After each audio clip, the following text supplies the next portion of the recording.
في المغرب وناس الجزائر. روح قول له بلادي يا الجزائر حلوا لينا بابها بلادي يا المغرب ربنا فطراتها. انت نقول كاع الشعب المغربي اللي مازال ما تحتيش الفرصه انه يشوف هذه النقطه هذه ولي فان ديال الفناير. انا تحت لنا الفرصه حنا واحد النهار جينا هنايا وحسينا بواحد الاحساس اللي غريب. انت كتشوف الرايه ديال المغرب ورايه الجزائر ما بيناتها والو، فهمتيني؟ فخاصنا نحيدوا هذاك النزاع، نحيدوا المشاكل، تقاليد وحدين، عندنا بزاف الحوايج جامعيننا فشعب واحد.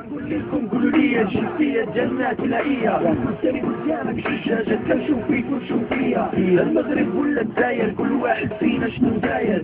شرط الخصم لاش العداوة بيناتنا الحوار داير. بين عندنا كيف ما كاقي والإسلامية شاد الجاج. واش ماشي حرام اصاحبي ما بيناتنا؟ شوف حتى 100 متر وما كاملاش اصاحبي واش ندرجو على والو. تراب نفس الحجر نفس الريح نفس الهواء. لا والخروج يبقى وصول ما بينا واحد عنده مسؤول اللي بتبيني اصلا واحد داغي في غربة تبقى لي عاد صوت وغوصلة وهمية غيب.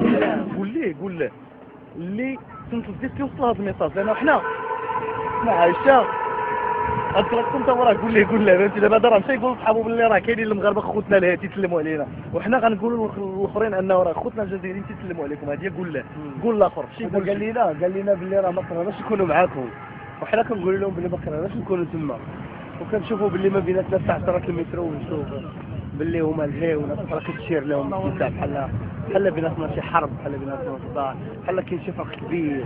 السلام عليكم كي دايرين؟ وحشكم بزاف بلاديكم نخاف ولدي وصحابي وحداي. وحشكم بزاف بلاديكم نخاف ولدي وصحابي وحداي.